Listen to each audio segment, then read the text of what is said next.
R9 TV special news. నేను నీరజ. భూమిపై ప్రతి సంవత్సరం జరిగే మహత్తర అద్భుత ఘట్టం శ్రీ సీతారాముల కళ్యాణ మహోత్సవం. ప్రతి పల్లె, ప్రతి కాలనీ, ప్రతి పట్టణంలో కొలువైన దేవాలయాలు అన్నీ కళ్యాణ మహోత్సవానికి ముస్తాబయ్యాయి. పెళ్లి వేడుకలకు కళ్యాణ మండపాలు కొలువు తీరాయి. మండపంలో ఒంటి నిండా ఆభరణాలతో ఆ సీతమ్మ, ఆ పక్కనే బంగారు కిరీటం ధరించి విల్లు చేతబట్టి శ్రీరాముడు. సీతారాములు దగదగలను చూస్తూ భక్తులు తన్మయత్వంతో పరవశించిపోయారు. జై శ్రీరామ్ నినాదాలతో పులకించిపోయింది పుడమి.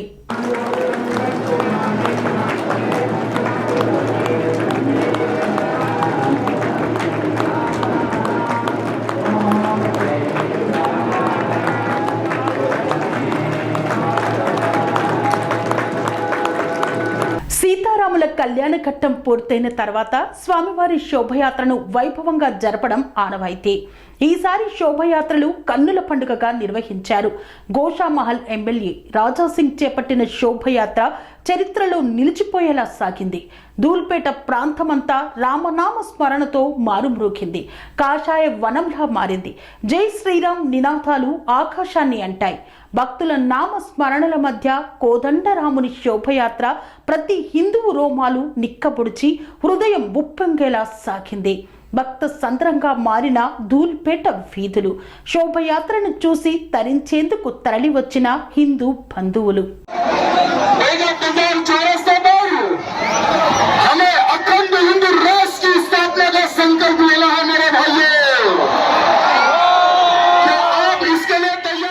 రాజాసింగ్ పరిచయం అక్కరలేని పేరు.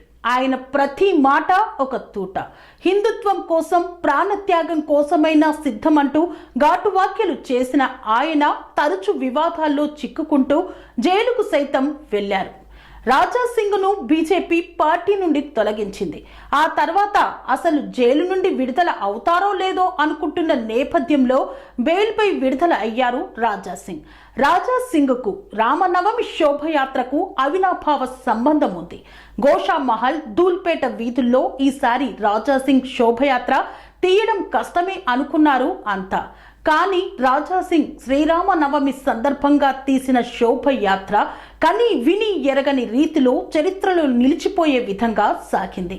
శోభయాత్రలో పాల్గొన్న భక్తులను చూసి విస్మయం చెందారు అంతా.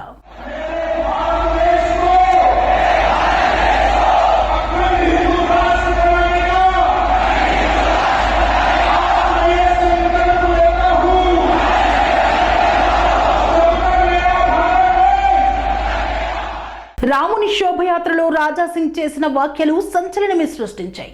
దేశాన్ని ముక్కలు కాకుండా కాపాడుకుందాం. దేశంలోని 100 కోట్ల మంది హిందువులు అఖండ హిందూ రాజ్య స్థాపన కోసం సంకల్పం తీసుకోవాలని పిలుపునిచ్చారు రాజాసింగ్. అంతేకాదు, శోభయాత్రలో పాల్గొన్న భక్తులతో ప్రతిజ్ఞ చేయించారు. ప్రపంచంలో వివిధ వర్గాలకు మత ప్రతిపాదికన ప్రత్యేక దేశాలు ఉండగా హిందూ రాజ్యం ఎందుకు ఉండకూడదని ప్రశ్నించారు. అఖండ హిందూ రాజ్య స్థాపనకు మద్దతుగా సెల్ ఫోన్, టార్చ్ లైట్లు వెలిగించి మద్దతు తెలిపారు భక్తులు.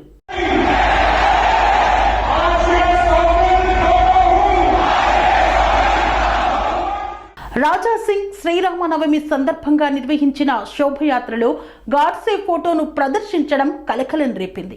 రాజాసింగ్ శోభయాత్రలో వాహనంపై ఉన్న సమయంలోనే కొందరు యువకులు శ్రీరాముని జెండాలతో పాటు జాతిపిత గాంధీని చంపిన నాథూరాం గాడ్సే ఫోటోను ప్రదర్శించారు. ప్రస్తుతం ఈ వీడియో వైరల్గా మారింది.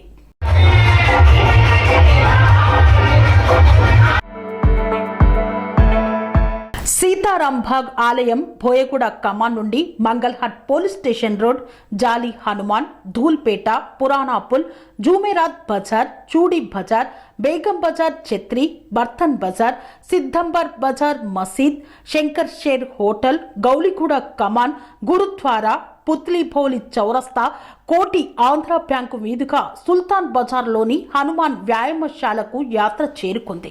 శోభయాత్ర సందర్భంగా ఎలాంటి ఘటనలు చోటు చేసుకోకుండా పోలీసులు భారీ బందోబస్తును ఏర్పాటు చేశారు.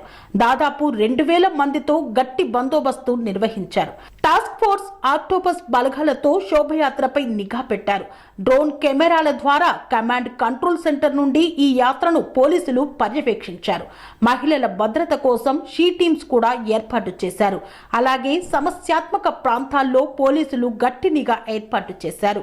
రాజాసింగ్ తీసినటువంటి ఈ శోభయాత్రకు అశేష సంఖ్యలో భక్తులు విచ్చేశారు. ఈ శోభయాత్రలో పాల్గొన్న భక్తులను చూసి ఆశ్చర్యపోయారు అంతా. అసలు శోభయాత్ర తీయడమే రాజాసింగ్కు కష్టతరమని భావించిన ఈ సందర్భంలో శోభయాత్రలో అశేష జనవాహిని దర్శనమిచ్చింది. ఇక రాజాసింగ్ ఈ శోభయాత్రలో భక్తి పాటలు పాడి శ్రీరాముణ్ణి ధ్యానించారు. అనంతరం అఖండ హిందూ రాజ్య స్థాపనే లక్ష్యంగా ప్రతి హిందూ సంకల్పం తీసుకోవాలని పిలుపునిచ్చారు. అంతేకాక భక్తులతో ప్రతిజ్ఞ చేయించారు. రాజాసింగ్ జైలుకు వెళ్లడంతో అతనిపై ఉన్న అభిమానం ప్రజల్లో తగ్గిందని భావించారు అంతా. బీజేపీ పార్టీ తొలగింపుతో ఎవరు సహకరించరని అనుకున్నారు. కానీ హిందుత్వం కోసం ప్రాణాలు సైతం వదిలేస్తా కానీ పదవుల కోసం ఆస్తుల కోసం నా నైజాన్ని మార్చుకోను అంటూ జైలుకు సైతం వెళ్లిన రాజాసింగ్ జనాల్లో ప్రత్యేక అభిమానాన్ని చొరగన్నారని ఈ శోభయాత్ర నిరూపించిందా? శ్రీరామనవమి శోభయాత్ర రాజాసింగ్కు కలిసి రానుందా? భక్తియే అస్త్రమై అండగా నిలవనుందా? మళ్ళీ గోషామహల్ ఎమ్మెల్యే రాజాసింగేనా అనే అనుమానాలు ప్రజల్లో విశ్లేషకుల్లో వ్యక్తమవుతున్నాయి. రాజాసింగ్ నెక్స్ట్ ఏం చేయనున్నారని ఆసక్తిగా ఎదురు చూస్తున్నారు ప్రజలు.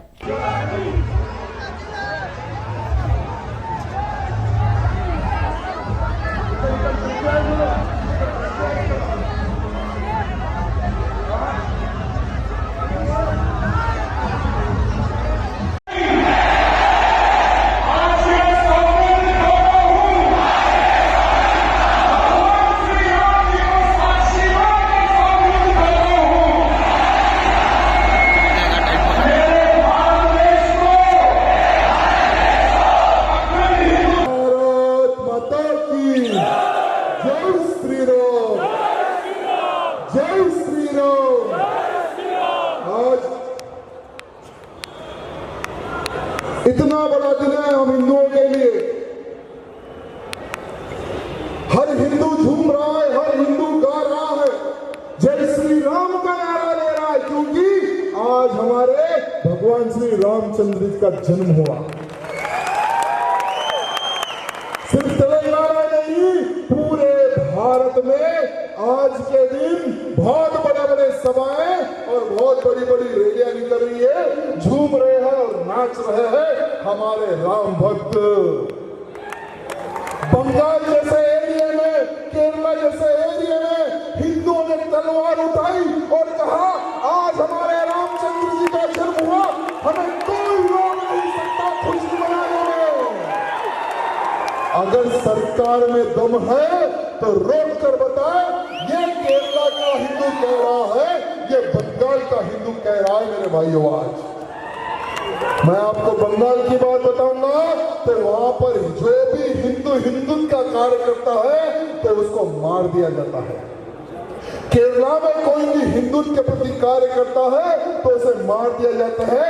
ऐसे क्षेत्र में भी हाँ, हमारा देश एक हिंदू राष्ट्र बने, मेरा भारत देश में एक राम राज्य की स्थापना हो, हम निकालेंगे, भव्य जुलूस निकालेंगे, भव्य कार्यक्रम करेंगे। वहां का हिंदू आज खड़ा हो गया। मेरे भाइयों, पूरे भारत देश के कोने कोने में सिर्फ एक ही नारा गूंज रहा है, वो है जय श्री राम। मेरे भाइयों, मुझे ये सब देखकर लगता है, क्योंकि जहां जहां पर रामनवमी की शोभा यात्रा निकली है उनके लिए मैंने एक रिक्वेस्ट वीडियो बनाया है। बंगाल हो, केरला हो, पंजाब हो, राजस्थान हो, कर्नाटक हो, महाराष्ट्र हो, ऐसे कईयों एरिया, कईयों राज्यों के लोगों ने मुझे निवेदन किया और सबके लिए मैंने वीडियो बनाया कि यहाँ पर रामनवमी निकल रही है और आपको जाना है। अब देखिए, कल उनका अपडेट आएगा, वो कहेंगे कि हजारों की संख्या में राम भक्त जुड़ गए हैं और जय श्री राम का इन्होंने नारा लगाया है। मुझे अब वो दिन दूर नहीं है मेरे भाइयों, जिसे हम कई वर्षों से एक संकल्प लेकर चल रहे हैं, मेरा भारत देश एक हिंदू राष्ट्र बने। जैसा ही हम हिंदू राष्ट्र की बात करते हैं तो आजकल पुलिस FIR फाड़ना शुरू कर दी। जैसा ही हम धर्म की बात करते हैं हमारे ऊपर FIR फाड़ना शुरू कर दिए। अरे भाई, ये हिंदुस्तान है या पाकिस्तान है, मैं पूछना चाह रहा हूं। अरे हमारे हिंदुस्तान में अगर हम हिंदू की बात नहीं करेंगे, हिंदू राष्ट्र की अगर हम बात नहीं करेंगे, तो जाके क्या पाकिस्तान में करेंगे क्या? अरे हिंदू राष्ट्र का शब्द सुनकर क्यों तुम्हारे मन में इतना डर और इतना भय है? कौन तुम्हें डरा रहा है? मैं आज पूछना चाहता हूं उनको। मेरे भाइयों, डरो मत, आज का हिंदू तुम्हारे साथ है। और एक बात ध्यान रखना, जो भी हिंदू राष्ट्र के रास्ते में आएगा उसका नामो निशान मिट जाएगा, चाहे वो कोई भी हो। हिंदू राष्ट्र हमें क्यों चाहिए? आज हम हिंदू राष्ट्र की क्यों बात करें? आज हम संकल्प क्यों ले रहे हैं? क्योंकि हमारे भारत में हमारी बहन बेटियों को लव जिहाद के नाम पर कन्वर्ट किया जा रहा है, बच्चा पैदा करने की मशीन बनाया जा रहा है। हर राज्य में, सिर्फ तेलंगाना ही नहीं मेरे भाइयों, हर राज्य में लव जिहाद का षड्यंत्र बढ़ते जा रहा है। क्या हम हिंदुओं का कर्तव्य नहीं है? क्या हमारी बहन बेटियों को सावधान करें, लव जिहाद के बारे में बताएं? मेरे जितने भी हिंदू भाई बंधु हैं, मैं आपसे हाथ जोड़कर निवेदन करना चाहता हूं, ये सिर्फ केरला, बंगाल, महाराष्ट्र, कर्नाटक, राजस्थान का इशू नहीं है लव जिहाद। हमारे तेलंगाना में भी लव जिहाद का इशू बहुत ही तेजी से फैलते जा रहा है।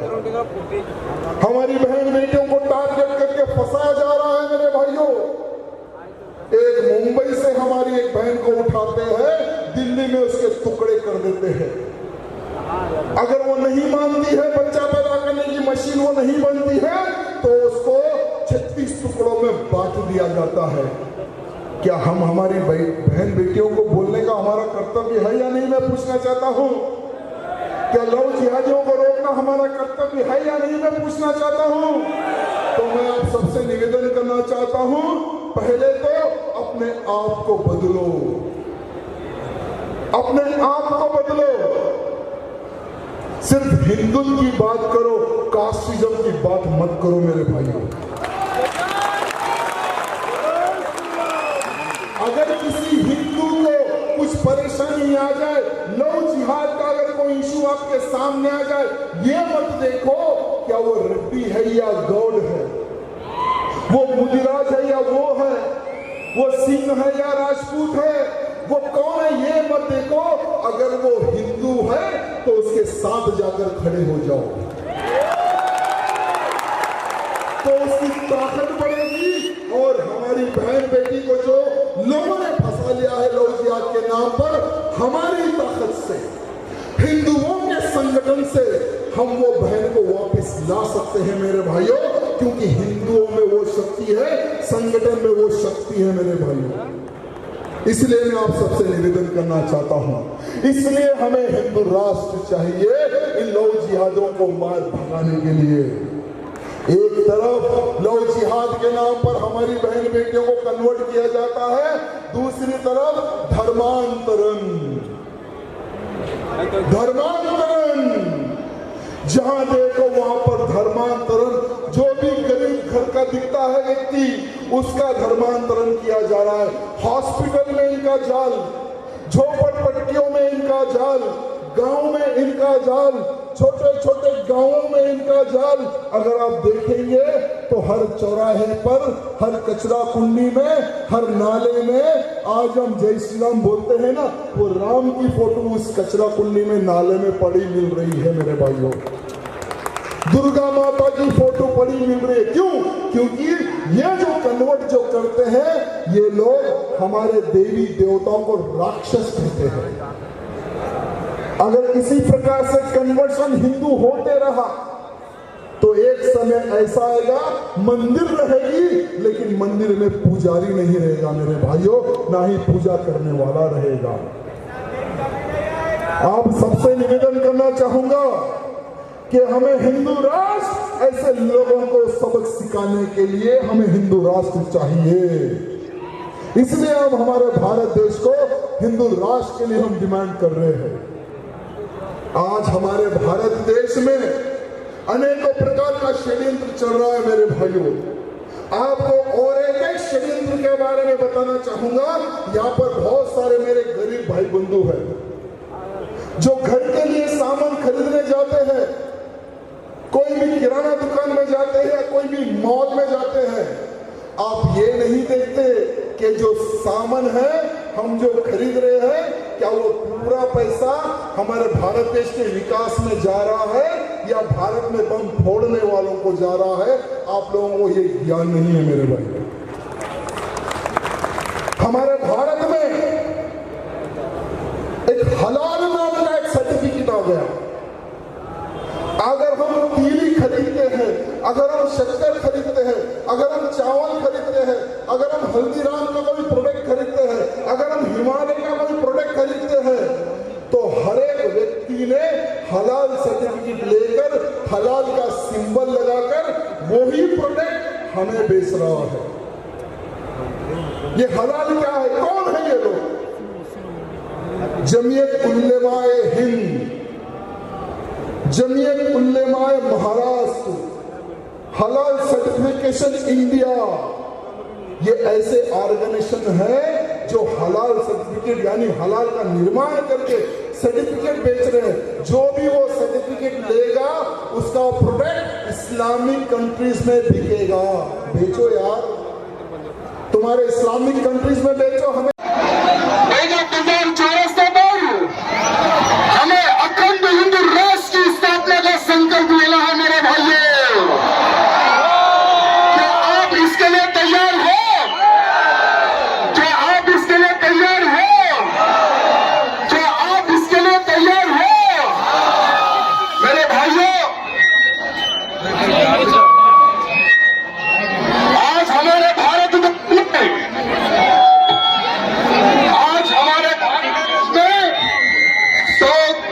हिंदू है। 100 करोड़ हिंदू होने पर मेरा भारत देश अखंड हिंदू राष्ट्र क्यों ना घोषित हो? कि आज मैं सबसे पूछना चाहता हूँ, क्या हमारा भारत देश अखंड हिंदू राष्ट्र घोषित होना है या नहीं होना है? होना है या नहीं होना है? मैं आपको बताना चाहूंगा कि आज पूरे विश्व में 50 से अधिक इस्लामिक देश है। आज पूरे विश्व में 150 से अधिक ईसाई देश है। तो इतने देश होने पर मेरा भारत देश अखंड हिंदू राष्ट्र क्यों न हो? आज मैं उन नेताओं से पूछना चाहूंगा जो अखंड हिंदू राष्ट्र के खिलाफ में खड़े हुए हैं, उन नपुंसक नेताओं को पूछना चाहूंगा। जी ऊपर आओ। आपको पता होना चाहिए कि भारत से अलग होने वाला हर वो देश एक इस्लामिक देश बना मेरे भाइयों। भारत से अलग होने वाला हर वो टुकड़ा एक इस्लामिक देश बना। अरे एक टुकड़ा 1378 में हुआ और वो बना इस्लामिक देश, उसका नाम है ईरान। 1761 में भारत से एक हिस्सा अलग हुआ, वो बना अफगानिस्तान। 1947 में भारत से एक हिस्सा अलग हुआ, वो बना पाकिस्तान। 1971 में भारत से एक और हिस्सा अलग हुआ, वो बना बांग्लादेश। अरे हमारा म्यांमार भी भारत का ही हिस्सा था, तिब्बत भी भारत का हिस्सा ही था, नेपाल भी भारत का ही हिस्सा था मेरे भाइयों। अरे मैं आप सबको ये कहना चाहूंगा कि ये इस्लामिक देश क्यों मैंने, ए भैया थोड़ा बैठ जाओ, हमारे कार्यकर्ता डिस्टर्ब हो रहे, प्लीज थोड़ा सा झुक जाओ, एक 10 मिनट के लिए उधर जाओ। आपको पता है, आपको पता है, आपको पता है ये इस्लामिक देश क्यों बने? जहां जहां पर हिंदू बटा, वहां पर हिंदू कटा मेरे भाइयों। अरे जहां हिंदू बटता है वहां हिंदू कटता है और वो एक इस्लामिक देश बनता है मेरे भाइयों। अब और दो देश यानी और एक दो राज्य इस्लामिक राज्य बनने के लिए तैयार है। एक है बंगाल और दूसरा है केरला। यहाँ पर भी हिंदू बट रहा है, वहां पर भी हिंदू कट रहा है मेरे भाइयों।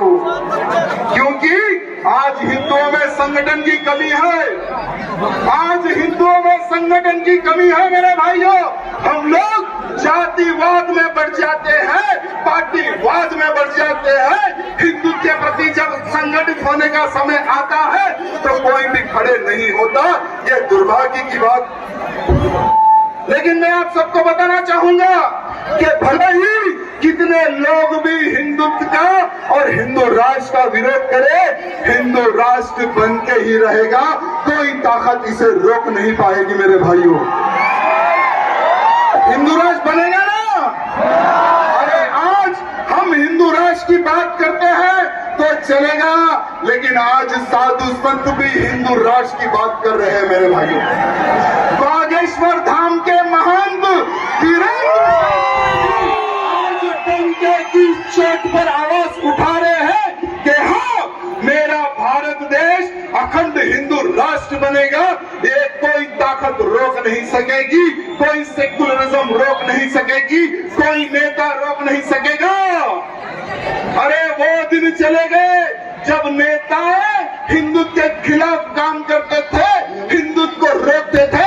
लेकिन 2014 के बाद का हिंदू कुछ अलग है मेरे भाइयों। 2014 के बाद का हिंदू अलग है। अरे 2014 में हिंदू जागा। अरे एक उंगली हिंदुओं ने बताई, सिर्फ एक उंगली भारत देश के हिंदुओं ने।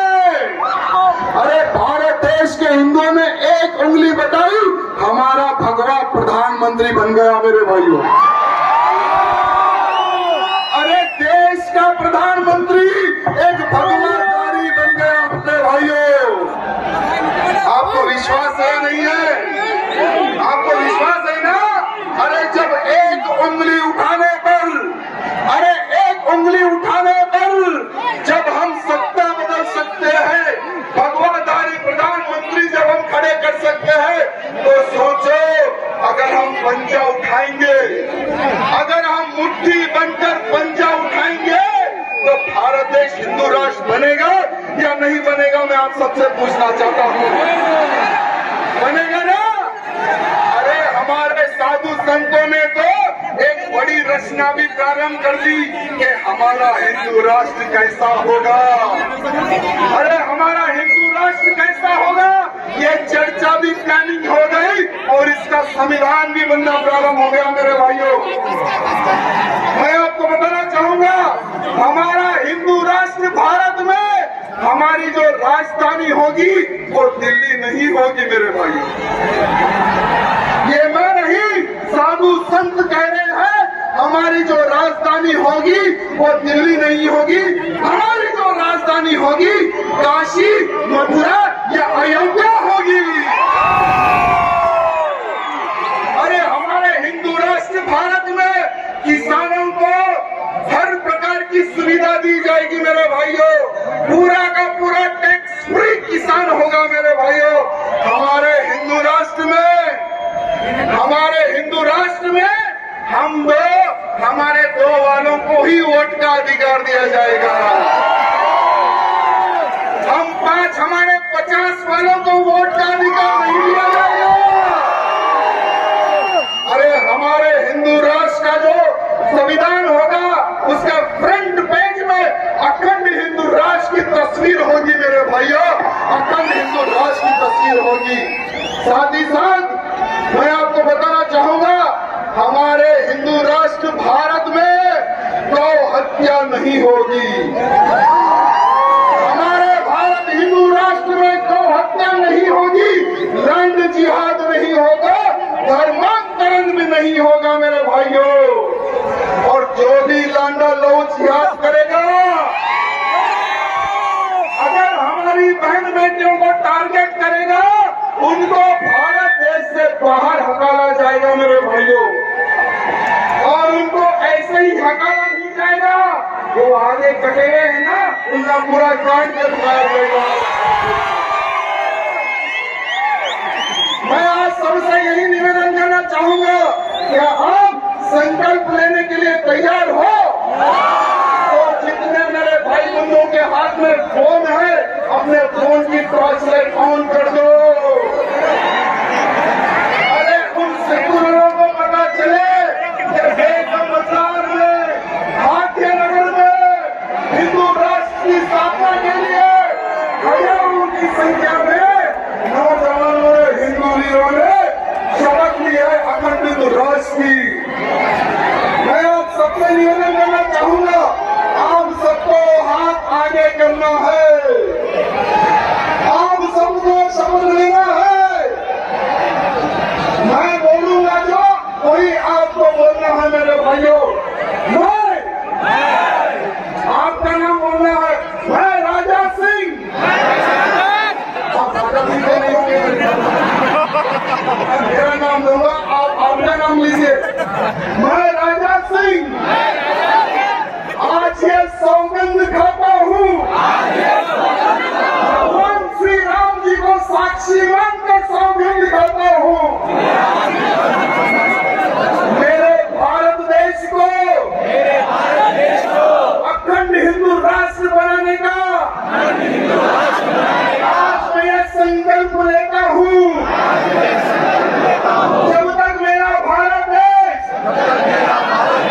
अखंड हिंदू राष्ट्र नहीं बन जाता, चैन से नहीं बैठूंगा। मेरे भारत देश के साधु संतों की रक्षा करूंगा। मेरे भारत देश की माता बहनों की रक्षा करूंगा। मेरे भारत देश में जिहादियों को मुंह तोड़ जवाब दूंगा। मेरे भारत देश में धर्मांतरण नहीं होने दूंगा। मेरे भारत देश में गौ हत्या नहीं होने दूंगा। मैं मेरा जीवन हिंदू राष्ट्र के लिए समर्पित करता हूँ। मैं जाति में नहीं बटूंगा, राजनीति में नहीं बटूंगा। जब तक जीवित रहूंगा, मेरा एक ही संकल्प होगा, हिंदू राष्ट्र, हिंदू राष्ट्र, हिंदू राष्ट्र, हिंदू राष्ट्र, हिंदू राष्ट्र, हिंदू राष्ट्र। बोलो भारत माता की जय, भारत माता की जय श्री राम, जय Shri Ram. Serenity model high school విద్యార్థులకు అమ్మఒడి, సామాన్యులకు అందుబాటులో ఉన్న బడి సెరెనిటీ. మేడ్చల్ జిల్లాలో మేటిగా నిలిచి సాటిలేని ఫలితాలను సాధిస్తున్న నెంబర్ 1 స్కూల్ సెరెనిటీ. మా ప్రత్యేకతలు ప్రతి విద్యార్థి పట్ల వ్యక్తిగత శ్రద్ధ, activity based learning and digital classrooms, computer lab, 100% ఫలితాలు, sports and cultural activities, yoga, abacus మరియు Vedic maths education. Please visit Serenity Model High School, Nagaram. Admissions are in progress. Call 040-271-46899 and 040-271-48699.